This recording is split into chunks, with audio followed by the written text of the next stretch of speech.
Hello guys, പൂപ്പീസ് വെഡീൻ്റെ പുതിയൊരു വീഡിയോയിലേക്ക് എല്ലാവർക്കും സ്വാഗതം. ഇന്ന് ഞാൻ വെള്ളരിയും പച്ചക്കറിയും വെച്ചിട്ട് ഒരു മിക്സഡ് കളനാണ് സെറ്റാക്കാൻ പോകുന്നത്. അപ്പോൾ വീഡിയോ സ്കിപ്പ് ചെയ്യാണ്ട് എല്ലാവരും കാണാം. വീഡിയോ ഇഷ്ടപ്പെട്ടല്ലേ ചാനലൊന്ന് ലൈക്ക് ചെയ്യണം, സബ്സ്ക്രൈബ് ചെയ്യണം മറക്കല്ലേ. ഇതിന് വേണ്ടിയിട്ട് ഞാനൊരു പകുതി കഷ്ണം വെള്ളരിയാണ് എടുത്തിട്ടുള്ളത്. അപ്പോൾ നമുക്ക് ഇതൊക്കെ തോലൊക്കെ ചെത്തിയിട്ട് ചെറിയ കഷ്ണങ്ങളാക്കിയിട്ടൊക്കെ മാറ്റട്ടെ. തോലൊക്കെ ചെത്തി ചെറിയ കഷ്ണങ്ങളാക്കി ഞാൻ വാഷ് ചെയ്തിട്ട് ഞാനൊരു ചീനച്ചട്ടിയിലാണ് വെക്കുന്നത്. ഇനി ഇത് ഒരു ചെറിയൊരു പച്ചക്കായ ഇത് നാടൻ പച്ചക്കായാണ്, ഞങ്ങളെ വീട്ടിലുണ്ടായ പച്ചക്കായാണ്. അതും ഞാൻ ഇപ്പം നല്ല മുറിച്ചിട്ട് നല്ല വാഷ് ചെയ്തിട്ട് ചട്ടിയിലേക്ക് ഇട്ട് കൊടുത്തിട്ടുണ്ട്.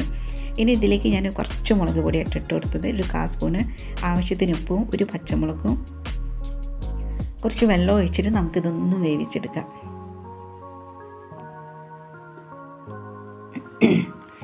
ഇനി ഇതെല്ലാം വെന്ത് വരുമ്പോഴത്തേക്ക് നമുക്ക് ഇതിലേക്ക് ഒരു അരപ്പ് തയ്യാറാക്കണം.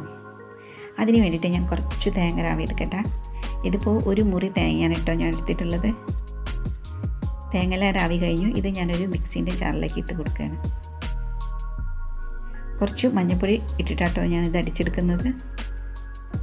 ഇതിലേക്ക് കുറച്ച് ചുവന്നുള്ളി എടുത്തിട്ടുണ്ട്, 1/4 സ്പൂണ് നല്ല ജീരകം, കുറച്ച് കാന്താരി മുളക്, 3 കാന്താരി മുളക്, ആവശ്യത്തിന് വെള്ളം ഒഴിച്ചിട്ട് ഇതൊന്ന് അടിച്ചെടുക്കട്ടോ. വെള്ളരിയിൽ എനിക്ക് മഞ്ഞൾപ്പൊടി ഇടാൻ മറന്നു പോയിട്ടുണ്ട്, അപ്പോൾ നേരത്തെ മഞ്ഞൾപ്പൊടി ഇടുക. അപ്പോൾ വെള്ളരി എല്ലാം വെന്ത് സെറ്റായിട്ടുണ്ട്. ഇനി നമുക്ക് തേങ്ങ അടിച്ചത് ഇതിലേക്ക് ഒഴിച്ച് കൊടുക്കുക. ജാറ് കഴുകിയ കുറച്ച് വെള്ളം കൂടെ ഒഴിച്ച് കൊടുത്തിട്ടുണ്ട്. ഈ കറി എപ്പോഴും ഒരു തിക്നെസ്സിലാട്ടോ നല്ല ടേസ്റ്റ് ഉണ്ടാവുക. ഇത് വെള്ളം പോലെ ആയാലും കറിക്ക് ഒരു ടേസ്റ്റും ഉണ്ടാവില്ല. അപ്പോൾ ഞാൻ കുറച്ച് തിക്നെസ്സിലാണ് ഇത് ഉണ്ടാക്കുന്നത്. ഇനി ഞാൻ അതിലേക്ക് കുറച്ച് കറിവേപ്പില ആഡ് ചെയ്ത് കൊടുത്തിട്ടുണ്ട്. ഇനി ഒരു തക്കാളി ഞാൻ നീളത്തിൽ കട്ട് ചെയ്തിട്ട് ഇട്ട് കൊടുക്കുന്നുണ്ട്. അപ്പോൾ നമ്മുടെ കറിയെല്ലാം തിളച്ച് സെറ്റായിട്ടുണ്ട്. ഇനി നമുക്ക് തീയൊക്കെ ഓഫാക്കി വെക്കാം. ഇനി ഇതിലേക്ക് പുളിക്ക് വേണ്ടിയിട്ട് ഒരു 1/4 കപ്പ് തൈരാണ് ആഡ് ചെയ്ത് കൊടുത്തിട്ടുള്ളത്. എന്നിട്ട് നമുക്ക് ഇതൊന്ന് ഇറക്കി വെക്കാം. ഇനി നമുക്ക് കടുക് പൊട്ടിക്കാൻ ഒരു പാത്രം അടുപ്പത്ത് വെച്ചിട്ടുണ്ട്. അതിലേക്ക് 1 സ്പൂണ് വെളിച്ചെണ്ണ ഒഴിച്ച് കൊടുത്തിട്ടുണ്ട്.